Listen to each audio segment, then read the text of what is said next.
who was born in the North Italian town of Ferrara in 1608 and died in Rome in 1685, having spent the previous 35 or more years nailed to his desk, to use his own turn of phrase, in order to carry out his principal duties as official vernacular historian of the Jesuits.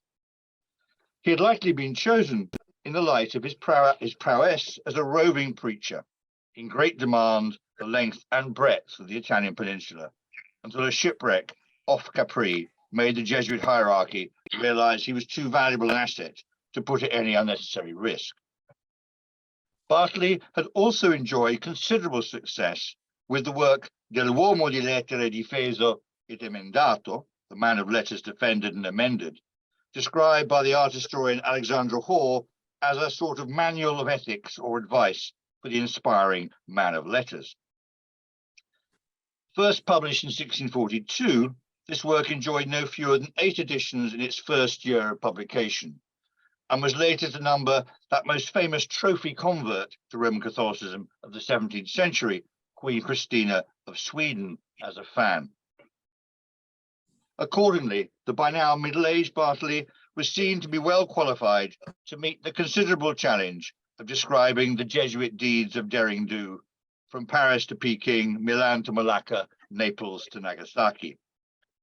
Over the following 20 years, Bartley dutifully turned his hand to the Historia della Compagnia di Gesù, for which he wrote volumes on Asia, China, Japan, England, and Italy.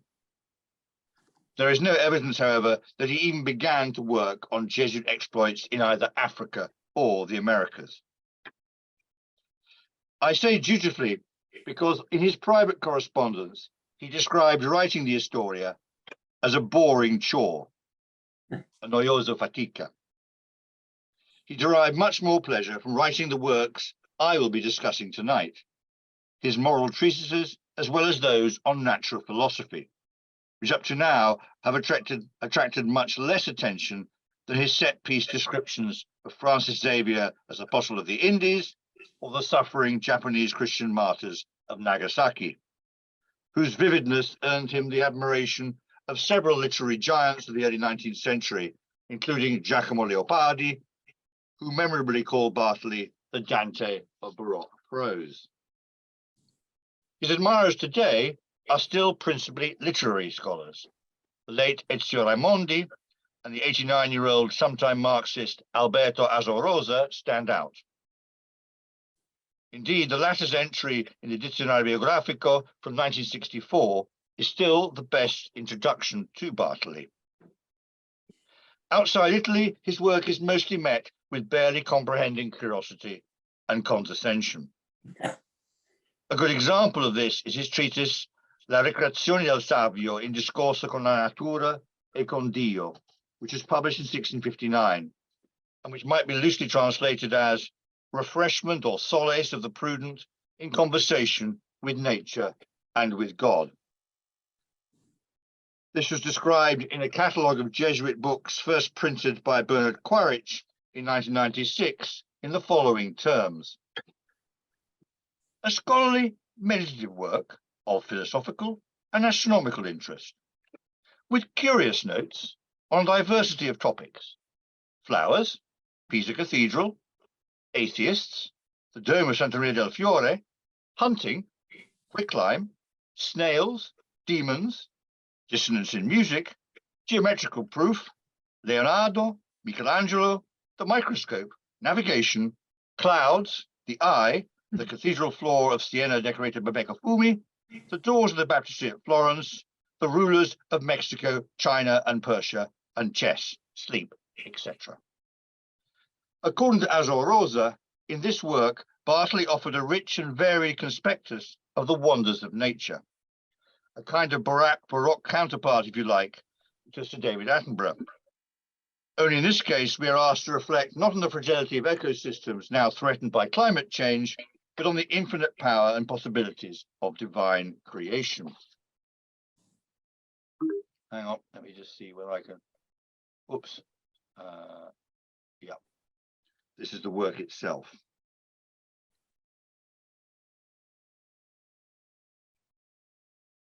This is what Bartley had to say about the humble snail. Having spent several pages on the various uses of their shells as testified both in classical literature and accounts of the New World and Africa, including information that the king of the Congo used snail shells found on the coast of Rwanda as currency.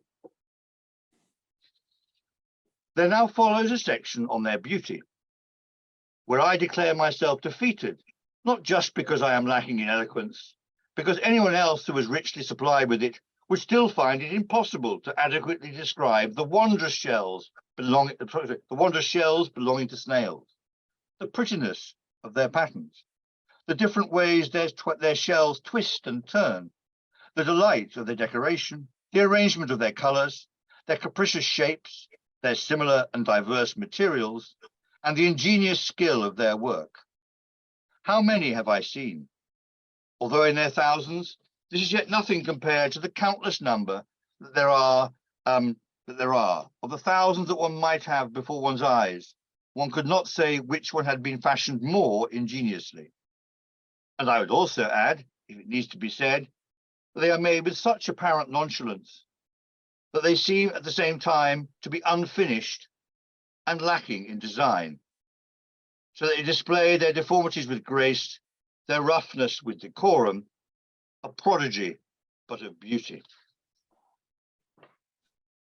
Another historian of Italian Baroque literature who admired Bartley was, as I have mentioned, Ezio Raimondi, who went so far as to say that Bartley's style, particularly in this work, was inherently theatrical and displayed a love of spectacle which imparted to the fabric of everyday life a belief that it is worthy of display as in a museum or cabinet of curiosity.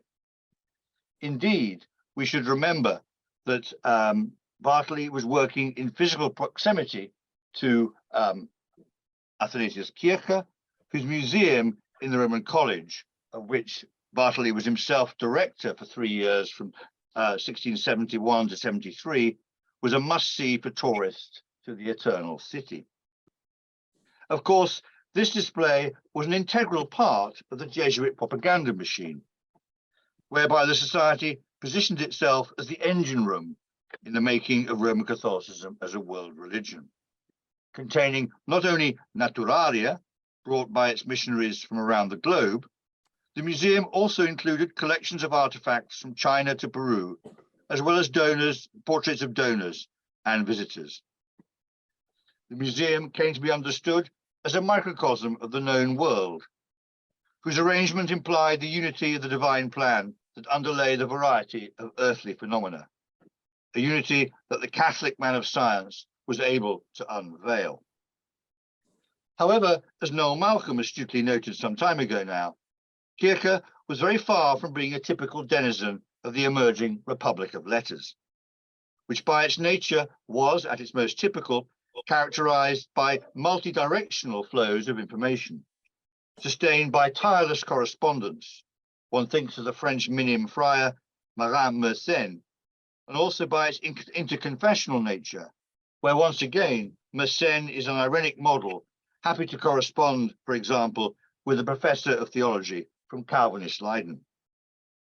On both these counts, Kircher scores poorly. Of his 763 correspondents, 436 only wrote to him once. Moreover, 31% of those he wrote to and received letters from were Jesuits. Although the number of letters surviving of correspondence to and from Bartley is exiguous by comparison, what does survive suggests a similar pattern, with letters directed to and from a small number of people who were also exclusively Catholic and, as far as I can tell, priests. This sense of a lack of openness in the capital of what was, lest we forget, the first world religion with genuinely global reach, was noticed by such paragons of the transconfessional Republic of Letters as Henry Oldenburg, the first secretary of the Royal Society in London. In a letter dated 24th of March, 1668, Oldenburg informed Robert Boyle that he had talked with an acquaintance recently returned from Rome, who had brought with him a copy of the newly founded Giornale dei Letterati, which of course was modelled on the Parisian Journal des Savants.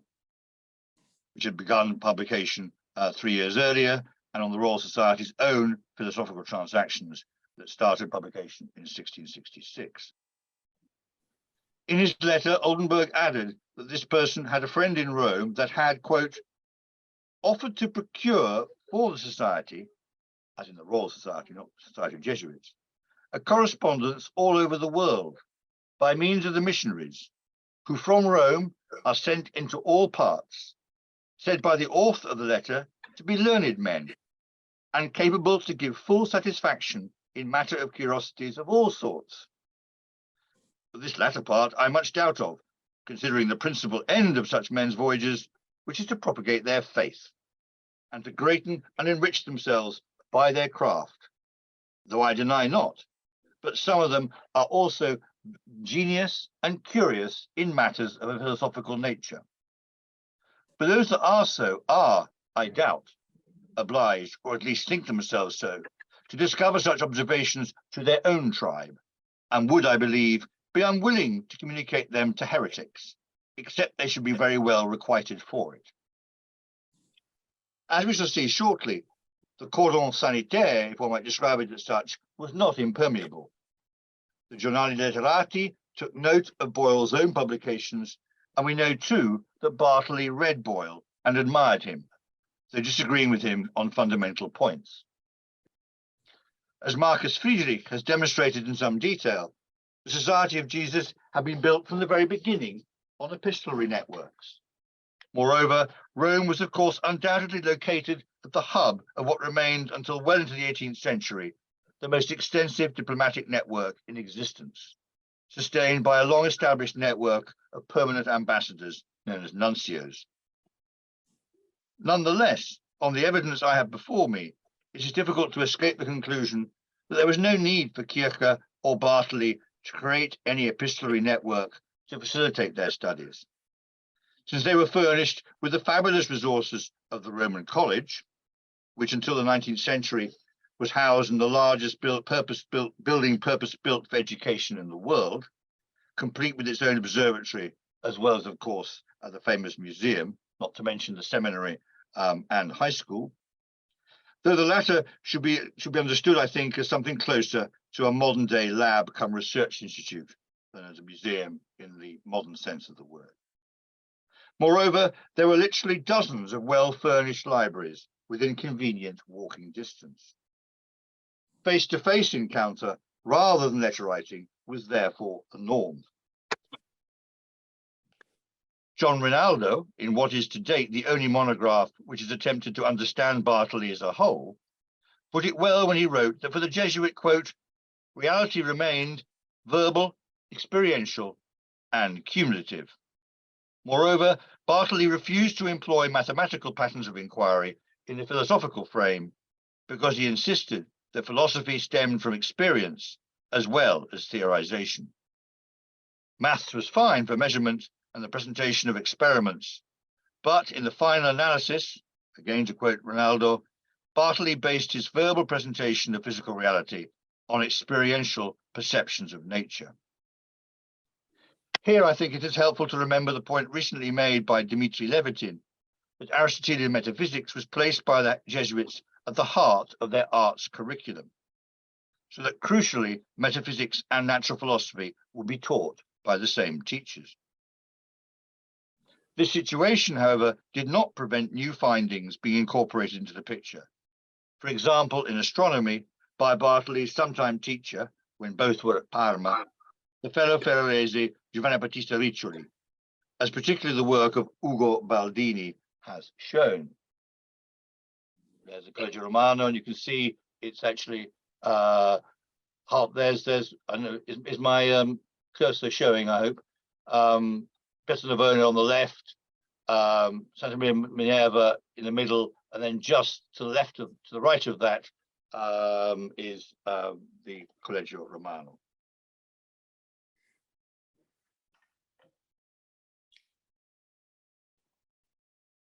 Okay, here are the three astronomical world systems compared in the emblematic frontispiece to Riccioli's New Almagest, which was, of course, a reference to the classic work by Claudius Ptolemy, and which had remained the default model of the cosmos until Copernicus challenged it almost 1500 years after its publication.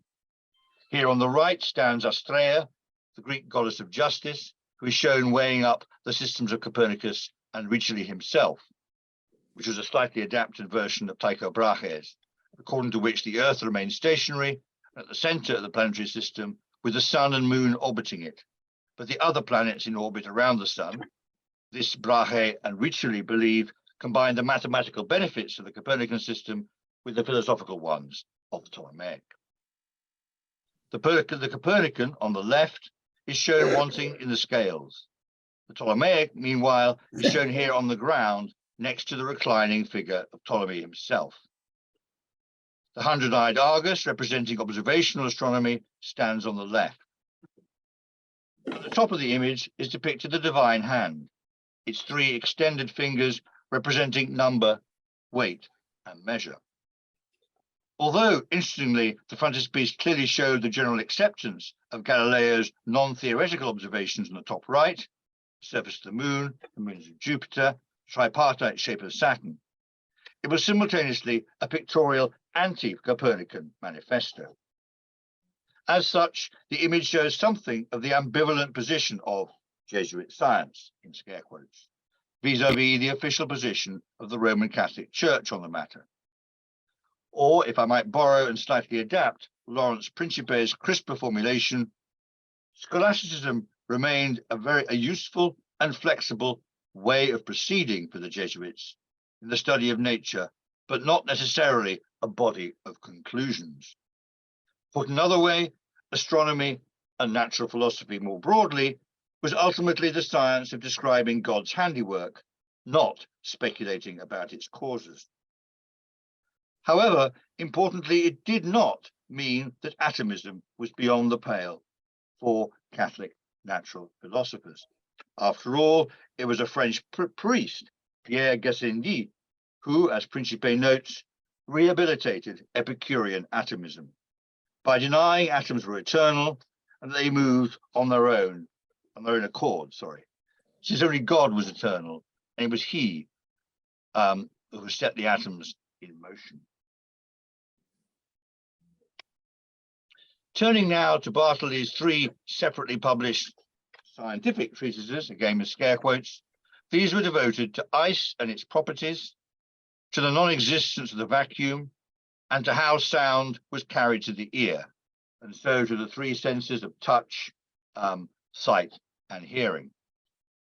Taken together, they were part of a single project to cast doubt on those, including not only the Protestant Robert Boyle, but also Gassendi, who sought to demonstrate by means of experiment the existence of atoms, thereby subordinating reason, i.e. metaphysics, to cognition.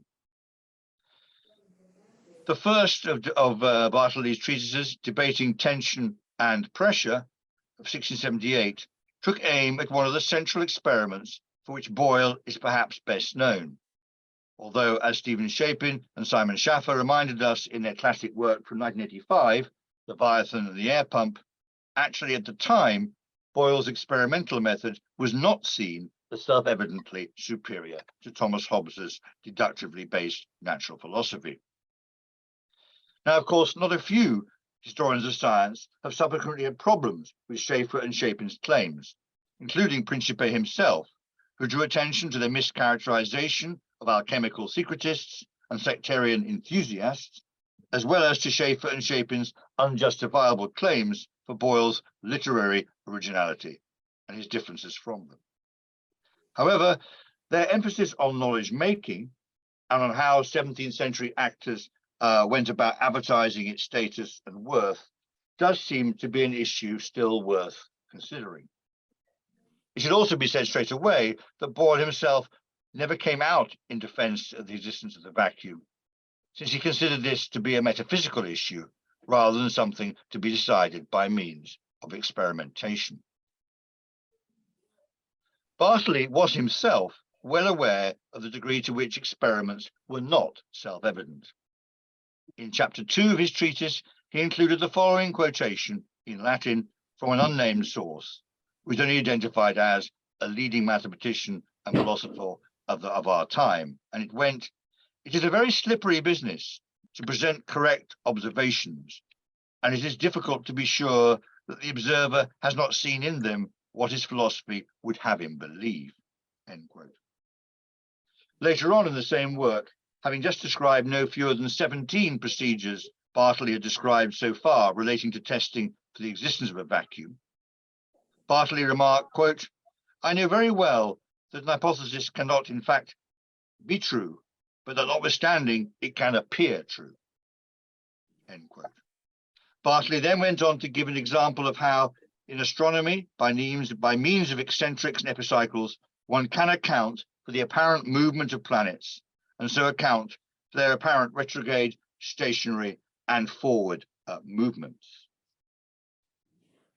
In his second treatise on sound, musical vibration, and hearing, Del suono e tremori armonici e dell'udito, first published in 1679, Bartley showed himself to be similarly well read and up to date on the relevant literature. Belonging to the so-called mixed mathematical sciences, acoustics, compared to optics, had enjoyed Cinderella status in the eyes of historians of the scientific revolution until relatively recently. I'm thinking here of the work of Florence Cohen in the mid-1980s and of Penny Goke in the late 1990s. Though, of course, both of them were indebted to the pioneering work of D.P. Walker. Today, there exists a consensus that over the course of the 16th and 17th centuries, music theory and acoustics moved from a Pythagorean emphasis on abstract numerical ratios to experiment and a physical approach to sound and its qualities. Bartley's treatise, which contains numerous references to personal experiences, esperienze, as he preferred to refer to what we would today call experiments, very much reflected this view. When discussing the vibrations whereby sound was experienced, he gave the example of how when listening to the organ in the Jesuits church, he noted that when he rested a hand on the marble revetment of one of the piers holding up the cupola, he could feel nothing, which was surprising given the vibrations of the organ pipes themselves. Bartley also compared this with Marin Mersenn's own experiments conducted with the organ of his Minium convent church in Paris. Bartley repeated his experiment on a smaller scale and asked his readers to try the experiment themselves by using a keyboard instrument, a form of harpsichord or arpicordo as he called it, first with the lid closed so that one could feel the vibrating chords, and then with the open lid when one couldn't. Still on the topic of how sound came to reach the ear and pass through air, Bartley spoke of how he consulted a lute maker who told him how, when the chords of an instrument were played near the string of the same length, which was, however, disconnected from the other instrument, the latter still vibrated. This was just a single experiment of several which were concerned with the physical nature of sound and how it was communicated across distance, whether through water or through walls, where on both occasions one needed to be physically connected, with either one's ear pressed against the wall or with one's ear under water. Although he could not resist mentioning the curious acoustical properties of the so-called camere or sale parlante of the Villa Palazzo Farnese at Caprarola, north of Rome, or the even more famous Sala dei Giganti in the Palazzo del Te, just outside Mantua, which still delight today's tourists who, if they whisper into one of the corners of both these rooms, a person standing in the corner diagonally opposite can hear loud and clear what was said. Bartley concluded his treatise with a discussion of the anatomy of the ear, including with a somewhat crude illustration of it in cross-section. Taken together, the Jesuits' treatment of acoustics was thus wholly in tune with the broader developments in this area, which included, by the second half of the 17th century, a widening of the range of empirical acoustic inquiry and a corresponding broadening of the variety of empirical investigations on topics such as the making of sound, its travel through various media, the phenomenon of the echo, and the relationship between the string vibrations and their length. The last of Bartley's treatises of natural philosophy to be published was a single volume containing two separate treatises, one on ice and the other on viscosity, or as he termed it, coagulation. On the very first page of the lengthy introduction to the whole work, Bartley gave full vent to his belief that such was the wonder of the world as a reflection of its divine creator, that it would be hubristic to try and understand it. Now marvel at that which one cannot verify or prove in this grand and universal home that is the world. Or as he put it a few pages further on, it does not seem to us that one has conceived the natural world adequately unless one occasionally feels deep down a simultaneous feeling of amazement and horror. Another recurrent theme in this text is the universe as a machine made of closely interlinked marvels, the smallest as wondrous as the largest. As he put it in the lengthy introduction to the whole volume, the whole world is one big machine. One might even say that within it are numerous worlds carefully arranged, so closely linked. How many are the parts that join together to make it? I venture to say that he who understands that which he has within the small sphere of his eye would find more to amaze him than in the widest circle of the heavens, and in the circumference of an apple see a work of artifice more mysterious than the body of the sun. This last simile was in fact taken from St. Augustine's City of God, Book 12, chapter 25, which reminds us that Bartley balanced argument by experiment with that from authority. In the face of such sublime wonder, a world he described at the close of the same introduction as not finite or even infinite, but indefinito. What was the natural philosopher to do in the happy formulation of Ronaldo, quote, investigation of nature was a vehicle of understanding, and perhaps ultimately more important to Bartley, a way of praising the order of the universe and the creator of that order, since both investigation and praise led to God, end quote. Here, the life of science was, in no small sense, a life of prayer. In Bartley's own words from his treatise on ice, with one's mind in ecstasy and one's heart in God, one admires and loves creation that is at the same time such a small and such a large work. As one might expect from a natural philosopher who was also first and foremost a master of Baroque prose, when faced with the challenge of the limits of representation, Bartley had recourse to a story. In this case, that taken from Pliny the Elder's Natural History, of the friendly rivalry between the Greek artists Apelles and Protogenes. It was Apelles, says Pliny, who established the reputation of Protogenes when he made it known that he himself was buying Protogenes' work with the intention of selling it as his own. Only then was the artist appreciated by his countrymen. Once Apelles visited Protogenes, only to find that he was not at home. On a large panel in the man's studio, he painted a single fine coloured line. When the artist returned and saw what had been done, he knew his visitor to have been Apelles. Protogenes then drew an even finer line in another colour exactly over the first one. When Apelles came again, he drew a third line, this time so exquisitely fine that no other could be drawn.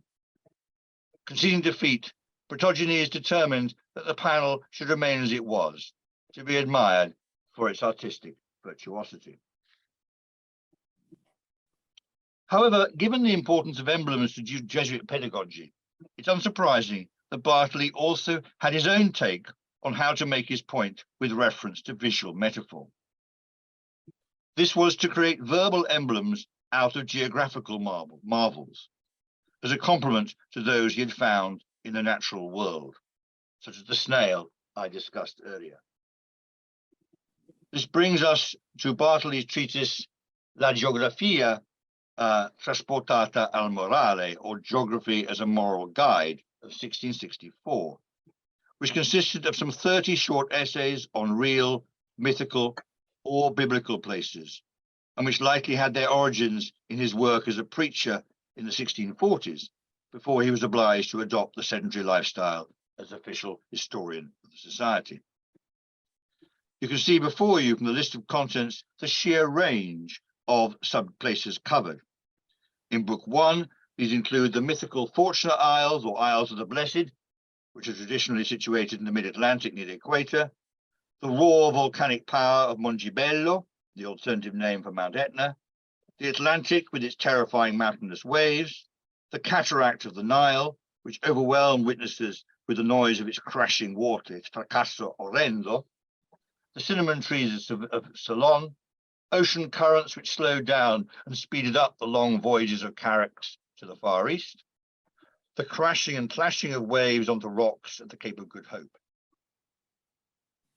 Constraints of time today prevent me from sharing with you more than just a few examples from these marvels. The first one I want to discuss is the chapter on China, entitled Of the Blindness That Comes with Lack of Self-Knowledge. This was another way of saying that China was a world unto itself, as large and populous as it was fertile.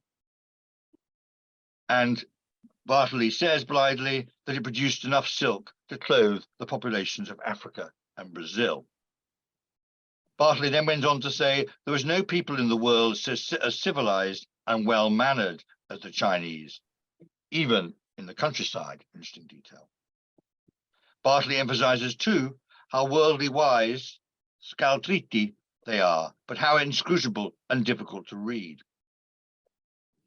The flip side of the size and wealth of the country and the intelligence of their people was that the Chinese did not believe, according to Bartley, that there existed anything beyond their lands except for water.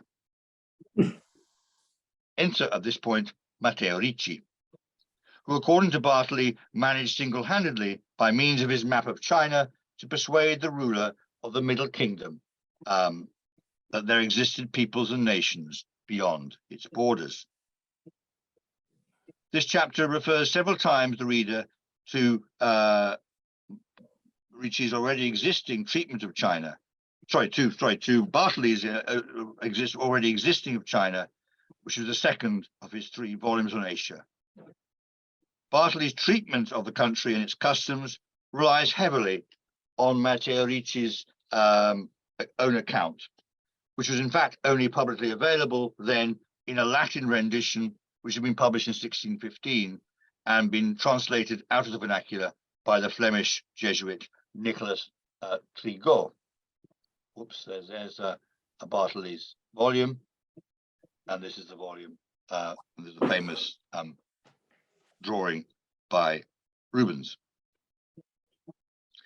As well enough known, the account of the Jesuit mission to China as mediated by Matteo Ricci is one of hard work mastering the Confucian classics and the art of Chinese composition, and small setbacks mostly orchestrated by imperial officials jealous of the Jesuits' talents. And it reached fitting conclusion with Ricci's transformation into a silk-clad honorary member of the Chinese literary elite, known as Li Madu, and shown here, but you can't see because if I can move pictures of us on the side, you can see them there on the right there. In this volume on China, Bartley gave free rein to his interest in geography and astronomy, describing in some detail not only the enormous size of the Chinese empire, but also its corresponding wealth and the sophistication of its Mandarin elite. Bartley's admiration centered on the figure of Confucius, whose ethical teachings and their focus on ceremony, obedience, and order sustained a Europe-wide cinephilia until at least the mid-18th century. The only hint of the ongoing arguments between the Jesuits and mainly other missionary orders over excessive accommodation to local customs, known to historians as the Chinese rights controversy, was Bartley's repeated insistence that the numerous ceremonies he spent so long describing, including ancestor worship, were civil and not religious in nature.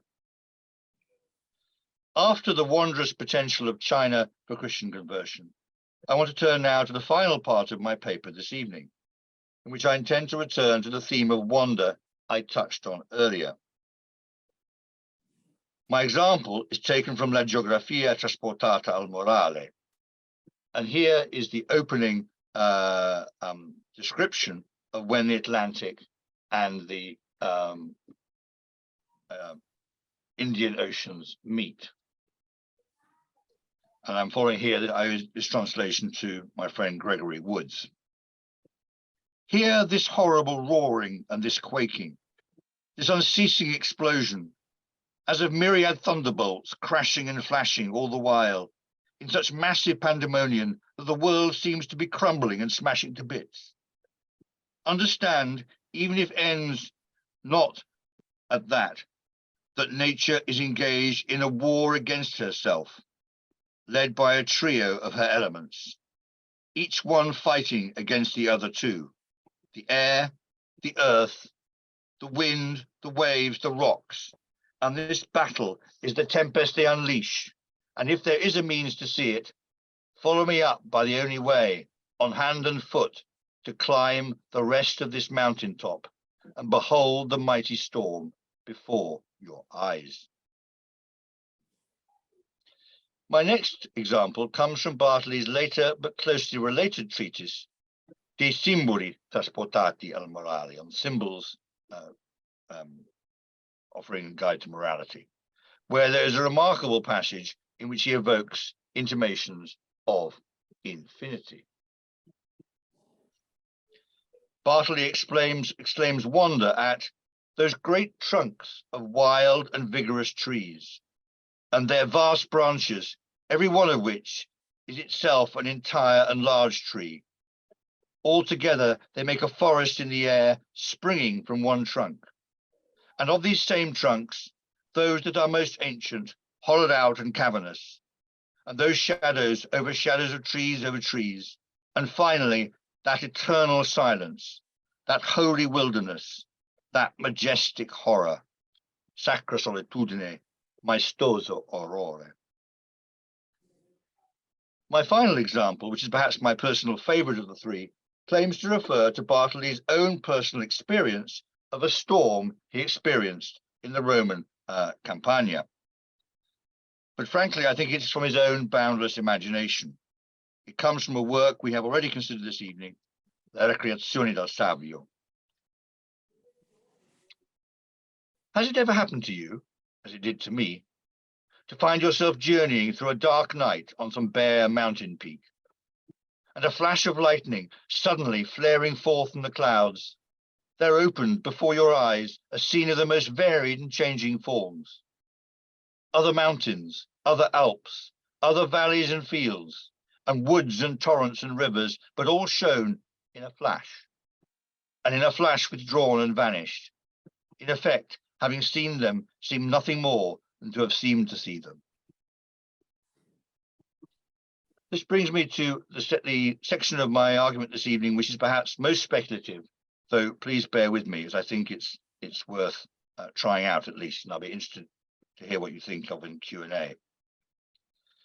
One of the things I found most helpful when trying to understand Bartley's Baroque prose has been to look at the painter for whom we know was a great big fan of the Jesuit writer, the Neapolitan painter Salvator Rosa. And I'm indebted here to Helen Langdon for having first brought their affinity to my attention. I'm very pleased she's here today.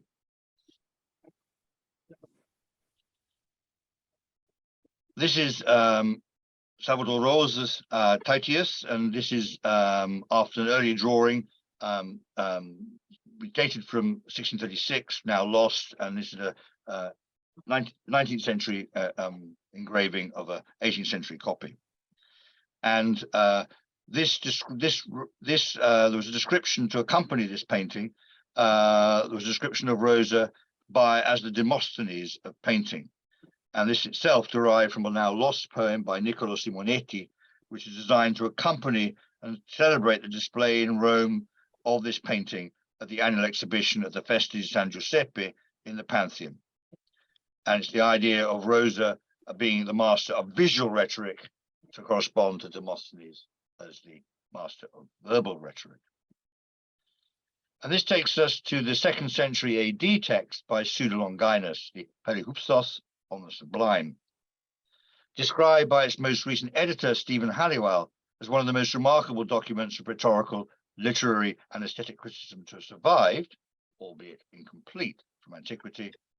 In it, Pseudolonginus said that Demosthenes may be likened to a thunderbolt or a flash of lightning, as it were burning up or ravaging all that is before them. On the Sublime shows scant regard for formal or structural features of rhetorical texts, focusing instead on specific, concentrated moments of expressive intensity. Working one's way through the structure and design of On the Sublime, I found myself encountering so many features of Bartlett's prose.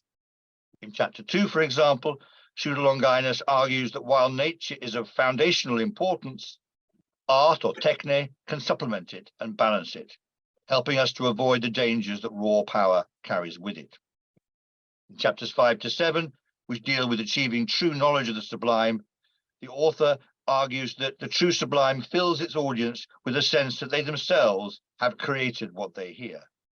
It disposes the audience to greatness of mind and requires and repays repeated contemplation. Later on in chapter 10, Pseudolonginus emphasizes the importance of careful selection of details, which needs to be matched by a power to bind them together into a unified body. Long experience of reading and writing was necessary for the cultivation of good judgment. A whole chapter, 15, is devoted to fantasia, imaginative visualization, whose intensity aims for compelling vividness. However, this must be matched with dictional phrases. Word choice and thought must be closely matched. Elsewhere in his treatise, Pseudolonginus spends a lengthy digression on the difference between flawed greatness and flawless mediocrity, before concluding that the sublime resists containment. In all this, he believes we need to remember that for the author, the sublime did not constitute a single style in itself, nor did sublimity belong to any one kind or class of writing.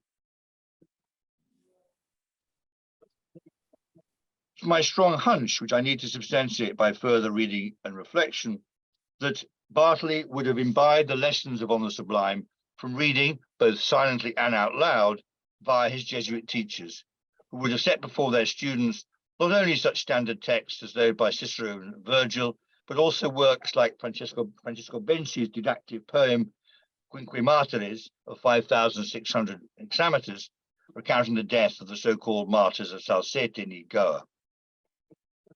These lessons included the belief that the sublime belongs to all the greatest poets and prose writers. It is the cause of their undying reputation. The effect of the sublime went beyond persuasion. It induced a transformative ecstasy which stunned and overpowered the mind of the listener or reader. In sum, the sublime had the concentrated power of a thunderbolt, and it also filled the soul and the mind with joy and a feeling of having itself produced what it has heard or said. Returning to Rosa, of course, when considering his Seicento sublime, we need to cut through the later, particularly 18th century interpretations of the sublime that led ultimately to Edmund Burke's famous treatise of 1757. Just to give a single but typical example, when the English Aesthete Horace Walpole crossed the Alps in 1739, he described it in the following terms: precipices, mountains, torrents, wolves, rumblings, Salvator Rosa. However, as Caroline Van Eck has written, for the Jesuits associated with the Barberini circles from the 1630s onwards, the sublime was understood to transcend in mystical experiences the boundaries of the natural world. And for natural philosophers, the sublime could be used to speak about the aesthetic of the infinite.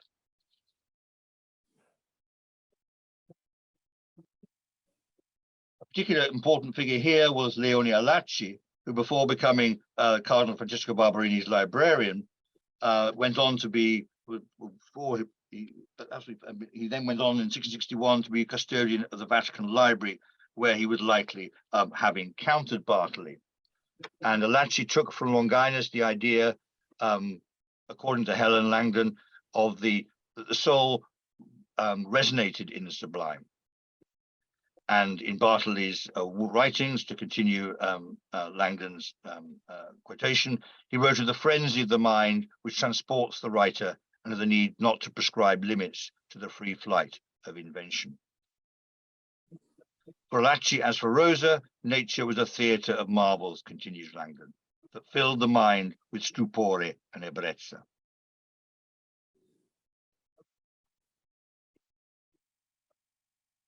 Let's skip through quickly here. Another figure here was, of course, the poet associated with the style of Giambattista Marino, shown here the side with the younger Rosa, although it's now been disputed this is a self-portrait of Rosa. And with the fine quotation there, keep silent unless your speech is better than silence. Now, Marino was author inter alia of the poem La Galleria, which consisted of descriptions of paintings and sculpture, including several of the ancient philosophers who were protagonists in Diogenes Laertius's lives of the ancient philosophers. Marino also wrote the widely read Diceria Sacra, a kind of oratorical handbook for priests, which took the form of inordinately long sermons, which are clearly not designed for actual delivery. He was also like Rosa from Naples. One of Rosa's last paintings, shown here, and also here with a wonderful drawing of the protagonist from the Victoria Museum in Melbourne. This takes us to what can be considered to the foundation of the sublime, genius. Diogenes Laertius recorded in his lives the legend that the pre-Socratic philosopher Empedocles had sought to confirm rumors of his divinity by mysteriously vanishing, his chosen method being to throw himself into Mount Etna. Here, as you can see, it clearly gave Rosa the opportunity to display the drama and orida bellezza of the philosopher's descent into the fires of the volcano. Moreover, circulating by the mid-17th century, there was a different reading of this story, whereby Empedocles was considered like Pliny the Elder at the eruption of Vesuvius, and the master of them that know Aristotle, to have died, all of them as a result of their search into the causes of nature. For both Rosa and Marino, the sublime was all about the desire to transcend the boundaries of the sensible world. In a particular suggested turn of phrase, the literary historian Chris Fitter talks in terms of the vertical imagination, the sense of man as lost in space, funerally sublunar, beneath the silent immensities of the universe. Here is the first image from NASA's James Webb Space Telescope from earlier this year. I wonder what Bartley would have made of such an image, with the important caveat that for him, the universe still had a center, which he was standing on. I like to think he would have smiled and said quietly, almost to himself, I told you so. Thank you. Well done. Stop share. Thank you, Simon. Slightly over. I did cut this and cutting. That was absolutely delightful. Sublime indeed. Thank you.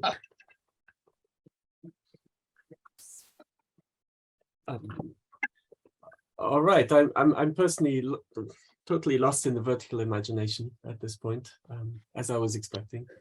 This is not what I normally do. I'm just a common garden historian, so I'm really feel extremely exposed. But so please rescue me from even greater infamy if I go public on this in print. And so please do. This is the time to take me to task. Well, I think we have the perfect audience today to do just that. I am of course absolutely in awe. I don't want to actually make use of my privilege of being a convener here. Any questions are welcome in the chat, or you can raise your hands and I'll do my best. Chloe, John and I will do our best to take questions by order. Nicole Reinhardt is first, I think. Hi, Nicole. Thank you. Hi. So talking to you from Mainz, from the Jesuit college, in fact, the former one. Eviva. So, yeah, very fascinating. And I wondered, in his sort of, is Bartley just this encyclopedic monster almost, or does he actually discuss what his fellow Jesuits do at the time, or how he sort of distances himself from other things that are going on at the time? For example, yeah, even the idea of maybe looking through a telescope or something, or instruments, or where does he stand? That's more sort of my Very, question. very good question. Unfortunately, he keeps his own counsel. I think the part of the problem is because he's actually so centrally there with everybody. I mean, we do know, for example, he was taught. His career overlaps and keeps on meeting ritually. And also he lived cheek by jowl for over 2 decades with a guy called Niccolo Zucchi, who's another quite important astronomer. And yet when Bartley is asked to do Zucchi's life, very much the idea of trying to get the guy canonized, he's remarkably silent on anything to do with science, and yet we know that Zucchi was quite important. So there seems to be a kind of, I'm not sure it's a self-denying ordinance, but it's actually very frustrating that he does not talk. And even, for example, with his account of China, of course, the 1650s and early 1660s is a very important time when the Jesuits managed to recapture the initiative with the young emperor, whose name, of course, now escapes me, the one that was ruled for about 60 years, by predicting correctly eclipse of the moon. And the young boy emperor uses that as basically to carry out a coup, and so the Jesuits are very much on his side. Now that's happening, and although I'm sure that being in Rome, Bartley must have heard of this, and in fact I need to follow it up just to get the chronology absolutely right. But as the China volume comes out in the mid-1660s, it is extraordinary how he just doesn't really take any example of that. He just focuses on Ricci, who'd been dead 50 years. It's sort of, and so really just almost a cliche, whereas he must have had fresher intelligence and news that he chose not to use. In this sense, he's very, very frustrating. And as I say, I might find some more, and I've got to dig around more. I'm going to Rome briefly in December, and I intend to go and see if I can find out precisely when the Jesuits did discover that their fortunes had turned for the best in China, and that would be a sort of test case to see really whether, whether or if so, why Bartley was being so quiet on these issues. But thank you for the question. Mm-hmm.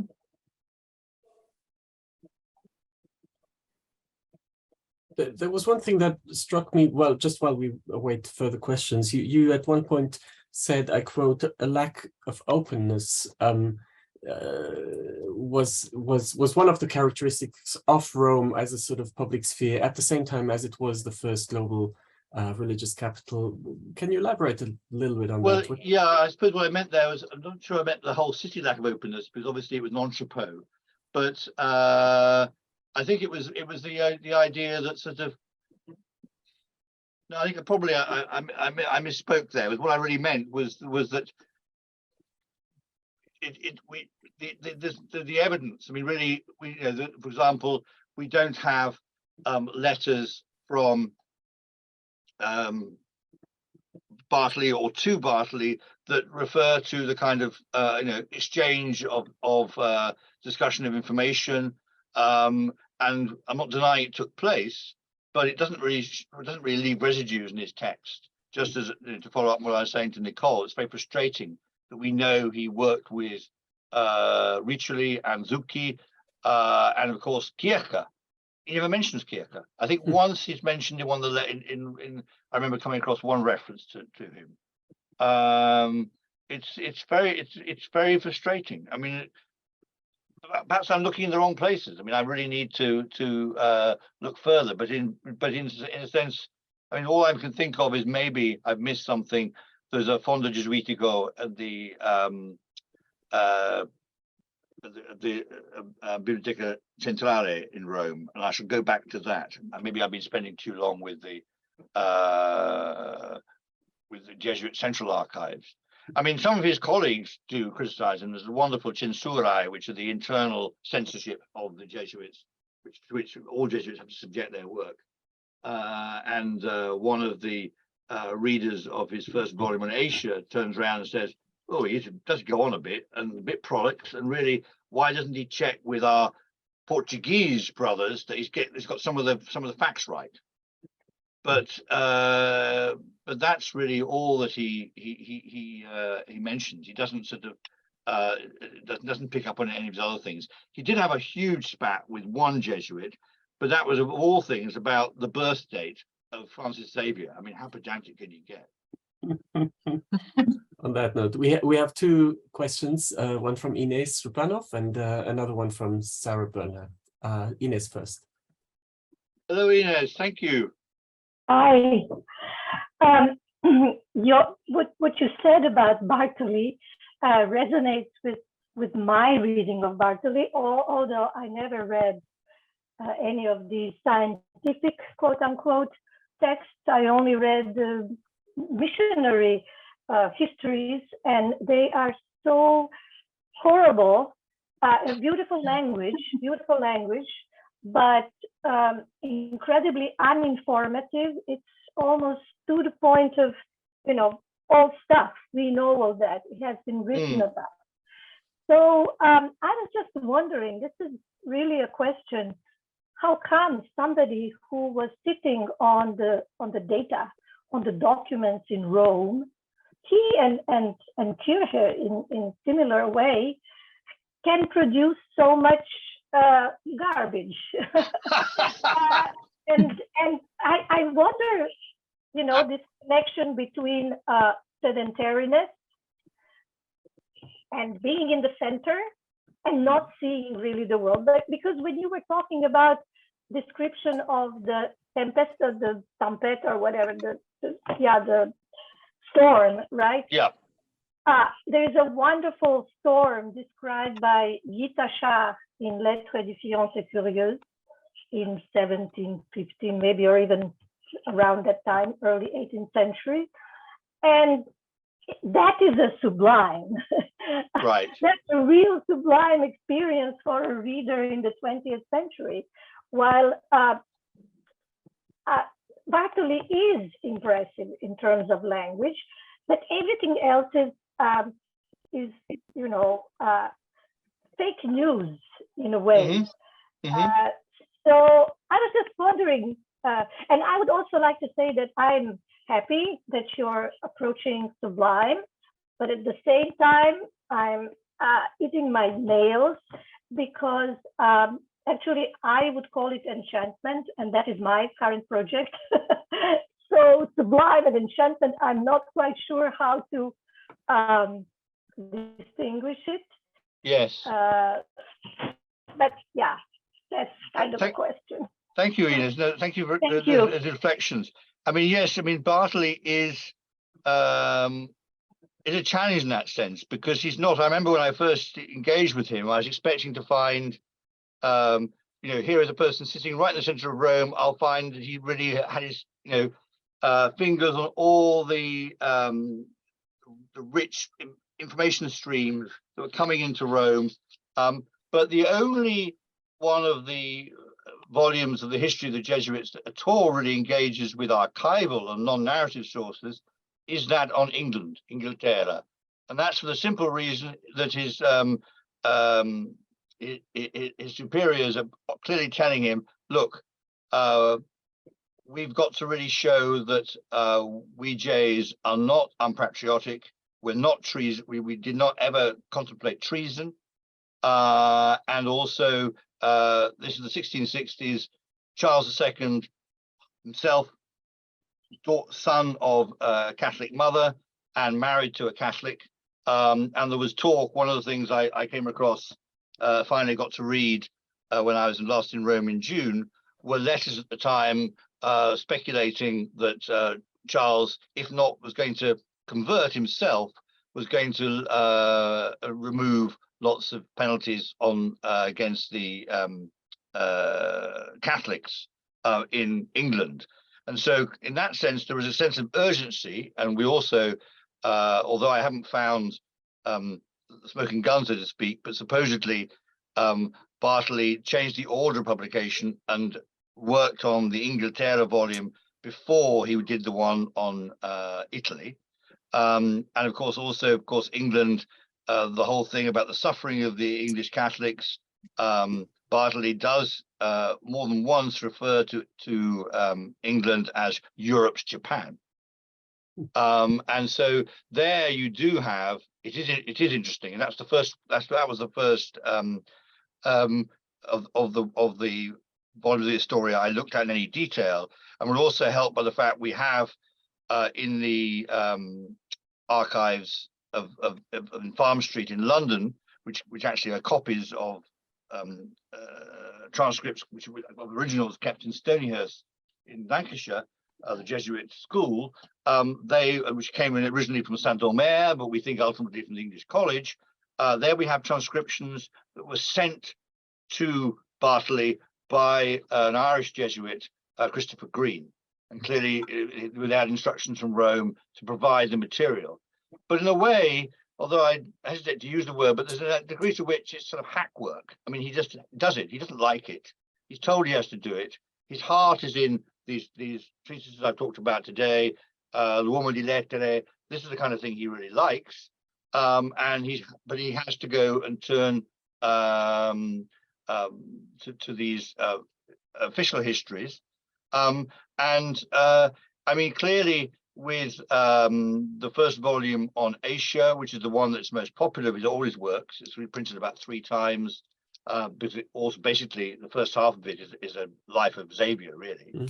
That is clearly,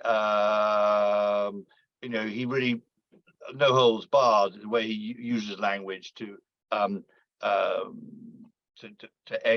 I suppose you can say to over egg his pudding. But I grant you, it's not. I mean, it's creative, but not creative historically. And so I'm confronted with this person who's a terrible historian. Really. I mean, you can be a terrible historian and be very interesting. I mean, the guy I did my first PhD on, I thought I was pretty good with dealing with boring people. Because you can be boring, but for interesting reasons, and be very conventional. I think tradition is something very interesting to unpack. But I'm still trying to sort of, work out with Bartley whether, it's like Chinese doll, whether it actually there's anything inside. I don't know. I'm sort of frustrated, but still intrigued that this person who did, I mean, after all, produce a huge amount of text. And at the same time, he was, one thing I didn't talk about today, obviously, but I'll be talking about in this short book, him as hagiographer. And there's a whole host of, and of course, the interesting thing is he's brilliant at writing to measure. So, for example, his life of Bellarmine is incredibly detailed, incredibly rigorous. Lots of footnotes, lots of references to canonization court records, because they're trying to get him, Bellarmino, beatified and then canonized for the Holy Year of 1675.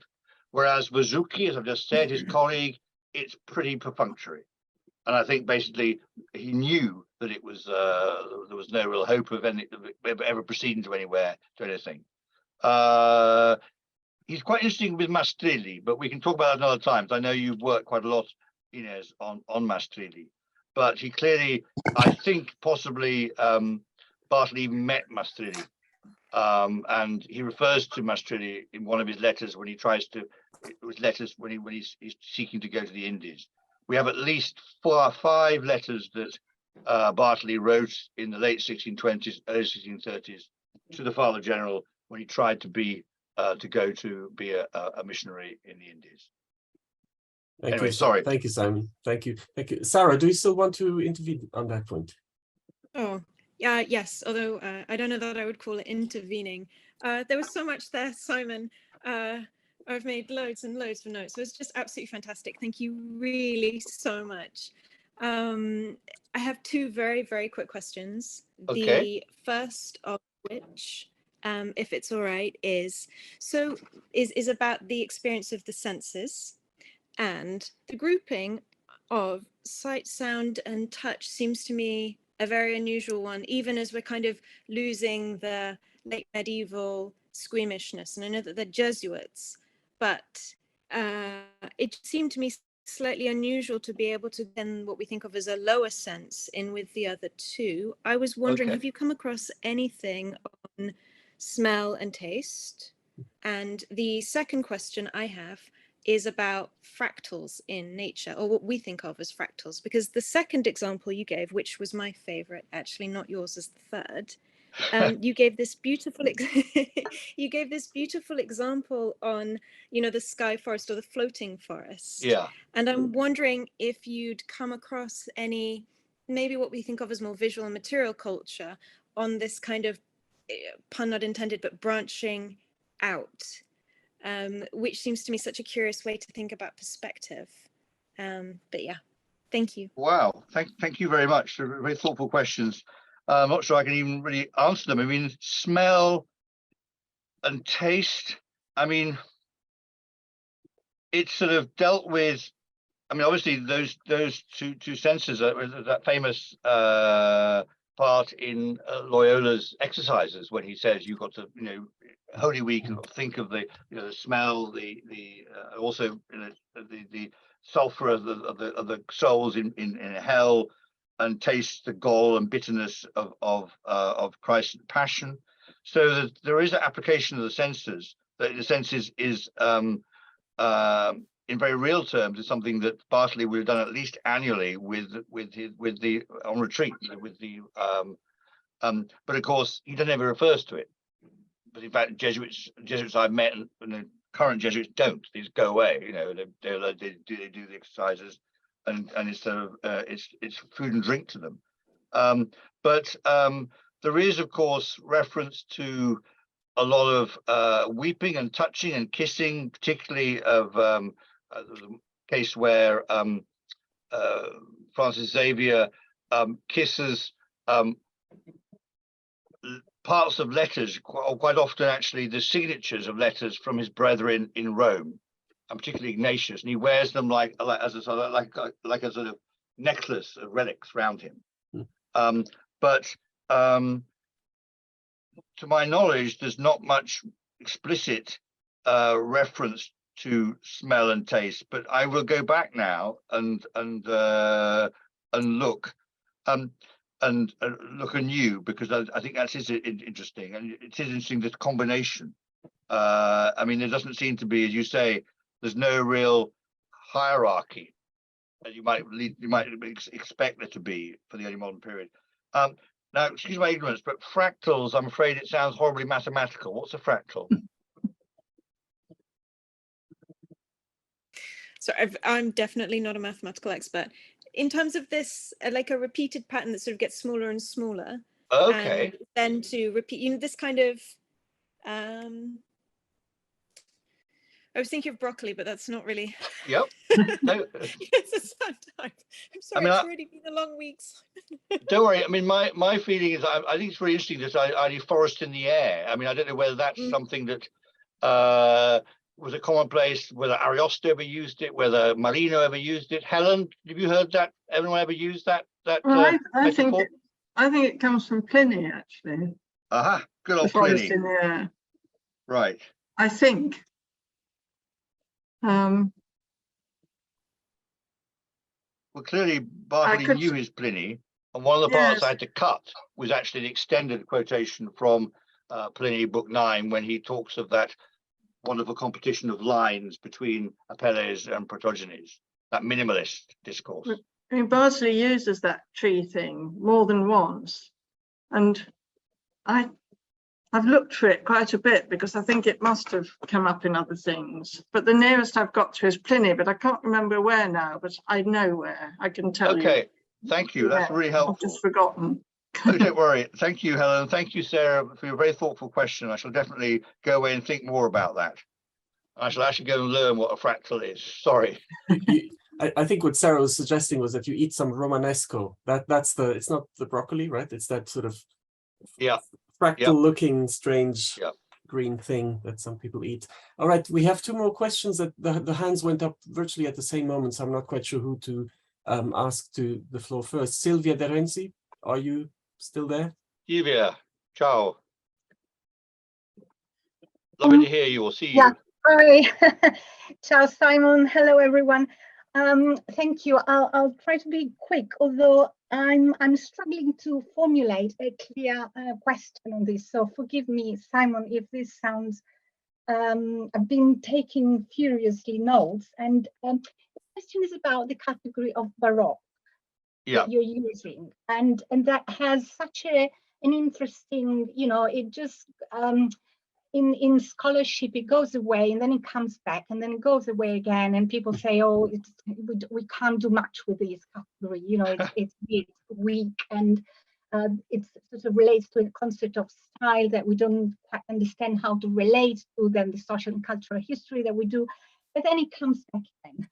And so you use the expression Baroque Rome, and of course you have indicated all these links with literature and art at the time, and it seems to me that you are sort of you've been so good at centering our attention and bringing our attention to again this key concept of wonder, and wonder is the what connects emotion and knowledge.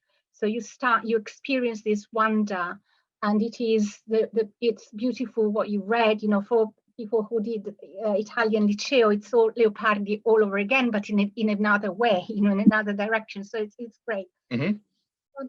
So that would you say that is the key element of what you're describing here, and the reason why you're using again the label Baroque is because we need to engage again with how they felt, and how, well, through Bartoli we can have access to that link between an emotion and through a bodily experience, and then a kind of knowledge that in fact was not just natural philosophy, it became sort of the experience of the creation and of God. So it becomes so much bigger, and that's why then Baroque is inextricably linked to Catholicism. It cannot but be Catholic.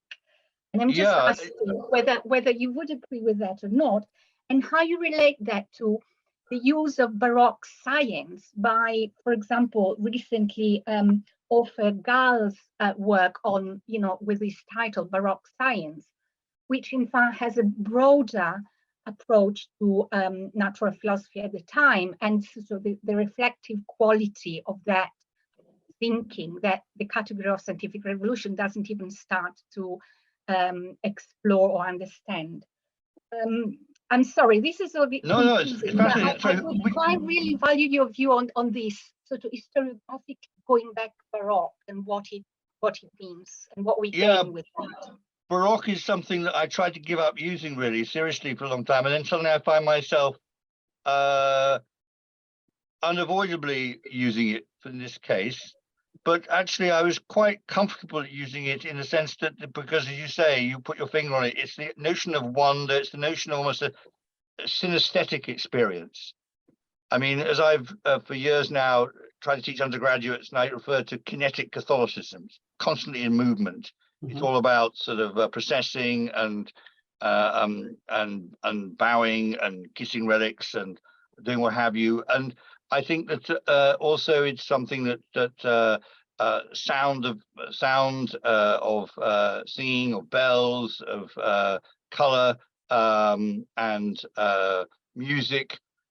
It's almost a synesthesia, sort of synesthetic. Every sense is being engaged. But it's something. I mean, and I think it's very interesting.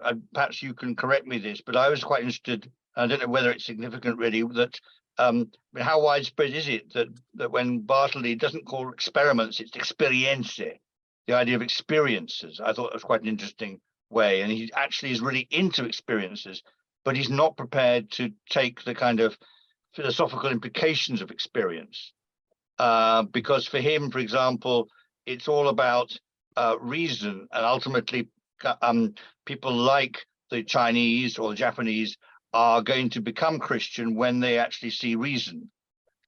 He doesn't want to really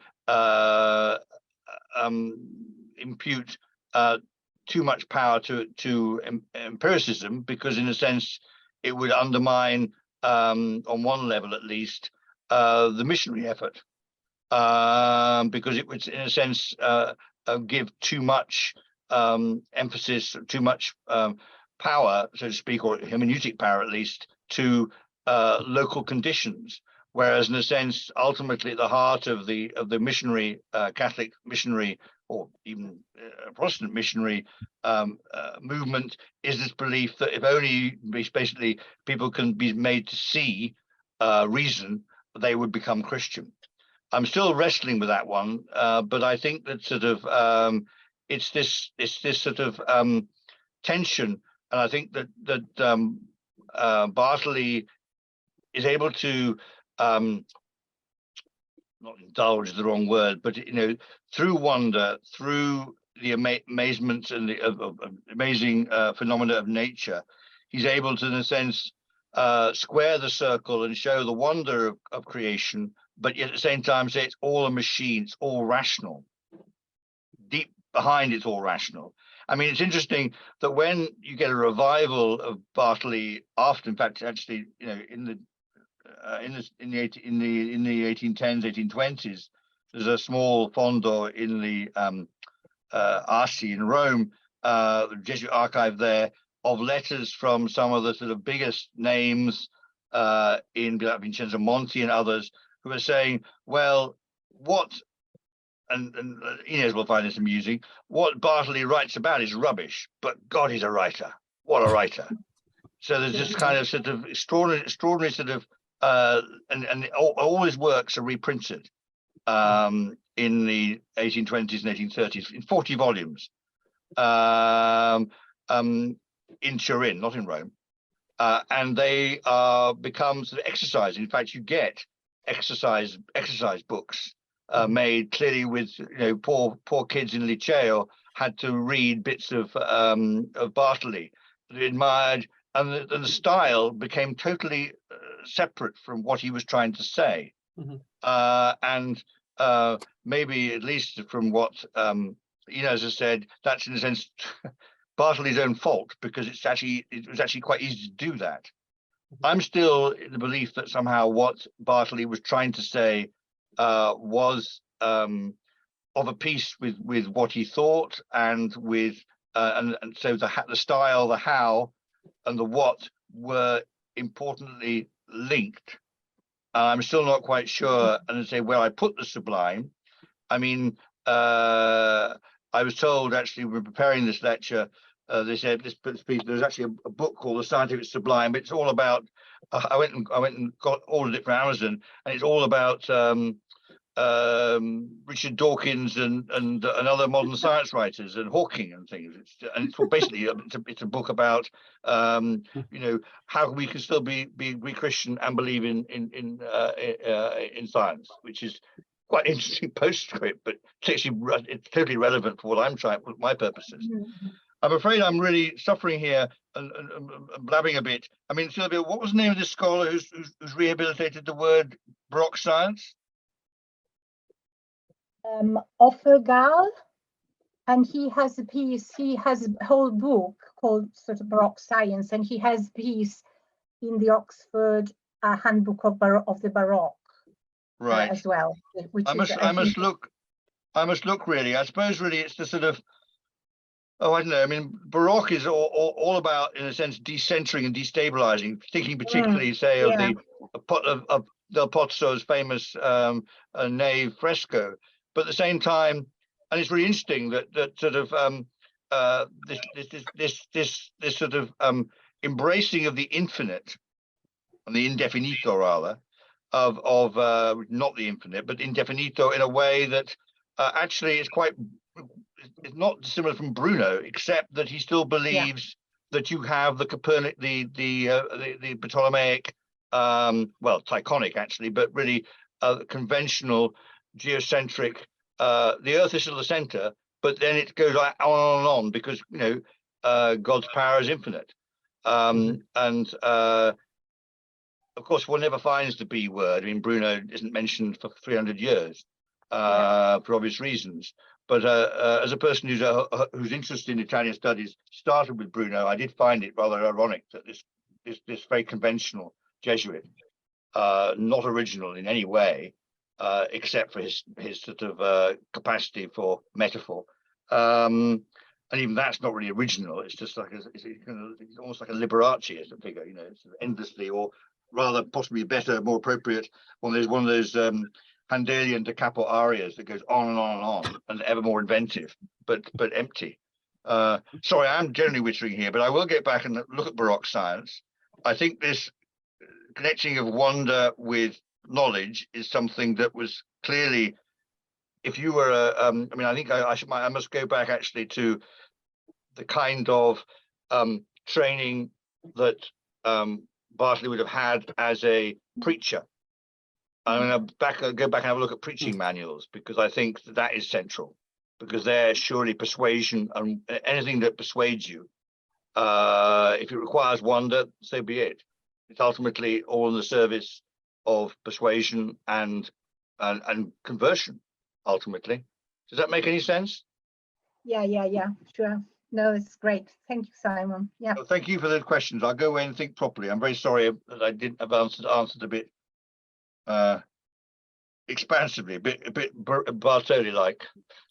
I mean, reading too much Bartley. Lorenza. Yes, we have one last question there. Lorenza, please go ahead.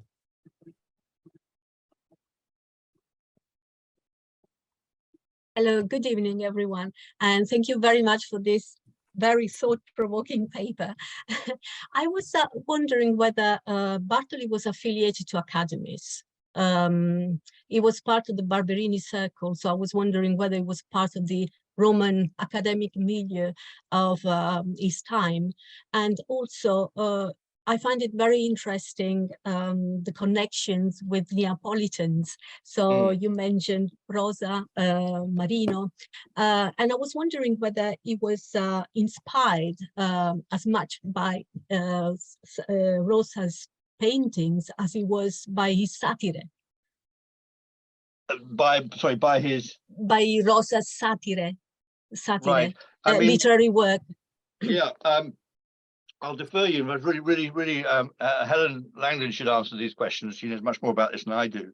My understanding is totally indebted to her. And now looking a bit at Alexandra Hoare's work, I mean, it does seem that there was a very rare occasion where there was mutual admiration and interest in what they were both trying to do. Interestingly, there's no evidence. I've got to go and follow this up with a few, but I have no evidence as yet that Bartley associates himself with any academy. Right. It's very frustrating in that. It's I'm forced back to the thing. Well, all this is happening in Rome. He was in Rome for and he knew people. He must have known about this. But what's so frustrating is that there's not kind of thing. Oh, by the way, I bumped into Bartley in the library yesterday, and he was blah blah blah.